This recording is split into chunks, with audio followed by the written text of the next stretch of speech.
Yo, what is up, my ID class teammates? This is going to be analysis of the seed cutters, alright? The seed cutters. Before we get started, make sure to smash that like button, alright? They seem hundreds of years away, Bruegel. You'll know them if I can get them true. They kneel under the hedge in a half circle. Behind a windbreak, wind is breaking through. They are the seed cutters. The tuck and frill of leaf sprout is on the seed potatoes, buried under that straw. With time to kill, they are taking their time. Each sharp knife goes lazily halving each root that falls apart. In the palm of the hand, a milky gleam. And at the center, a dark watermark. Oh, calendar customs. Under the broom, yellowing over them, compose the frieze with all of us there, our anonymities. Seamus Heaney was a native of Northern Ireland. He is widely recognized as one of the major poets of the 20th century. He won the Nobel Prize for Literature in 1995 for works of lyrical beauty and ethical depth, which exalt everyday miracles and a living past. The connection Heaney has with the poem, The Seed Cutters, is evident. Heaney comes from a family of potato farmers. However, he did not seek the same line of work. In the poem, he describes the life of a potato farmer, a life he chose not to live and decided to cut short the cycle in which his family lineage was based upon. The poem begins with a description of farmers at work using the practice of seed cutting that has been passed down for centuries from generation to generation, which is evident from Bruegel's paintings. In the last few lines, Heaney describes the seed cutters as anonymous and as just another part of the cog in the machine. This negative diction directed towards the practice shows Heaney's dislike for continuing the family tradition.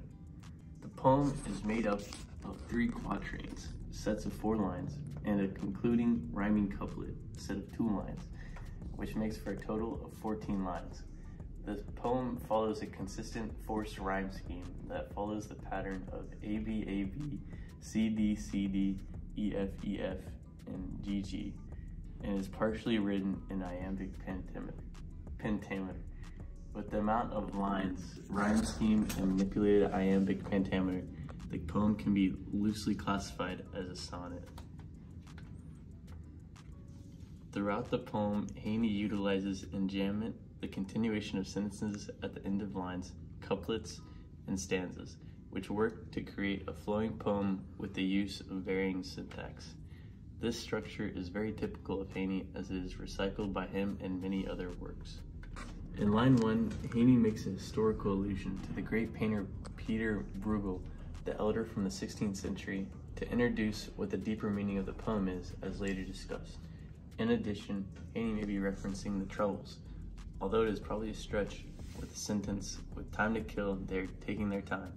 This could potentially be an allusion to Irish struggles, since Heaney is inherently versed about the Troubles as an Irish citizen, which lasted about 30 long years. There are multiple examples of alliteration within the poem to improve the flow.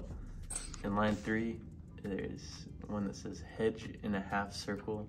Line 4, a windbreak wind. Line 8, they are taking their time. Heaney employs diction through the use of farming terminology. This displays the first-hand knowledge that Heaney has for the subject of the poem, providing a sense of credibility. This is seen in line 5 when he refers to the tuck and frill. One of the most evident literary techniques used in this work is imagery. Throughout the poem, Heaney paints a picture similar to the works of Bruegel, using only his pen and words. His intense description of the setting and actions occurring within the literature allow the reader to comprehend the message in a way one would at the movies.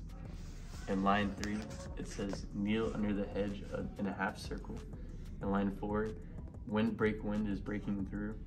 Line 5, leaf and sprout is on the seed potates. Line 10, in the palm of his hand, a milky gleam. Line 11, at the center, a dark watermark. The overall message that Heaney is trying to portray in the seed cutters is the continuity of life. From hundreds of years ago, the seed cutters depicted in Bruegel's painting and in Heaney's poem worked to produce food for survival through the seed cutting process of farming that has continued for generations.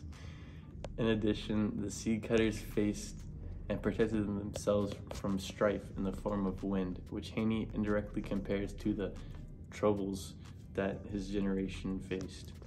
Even in times of strife, there is still the basic human need and want for human survival, whether it be through farming or fighting. The reference to Bruegel's painting and the two friezes' calendared customs suggest a yearning after past traditions, and our anonymities suggest past generations and those still to come will share this experience. All work to support the interpretation of Heaney's message. The Seed Cutters, written by Seamus Heaney. The script, written by John Suhanik. The voiceover by me, Aiden Walker, and the editor, Kyle Zhang. The end. Like and subscribe, smash the like button, smash the subscribe button, and tell Dr. Hernan to give us 100 because this is a perfect project. Thank you.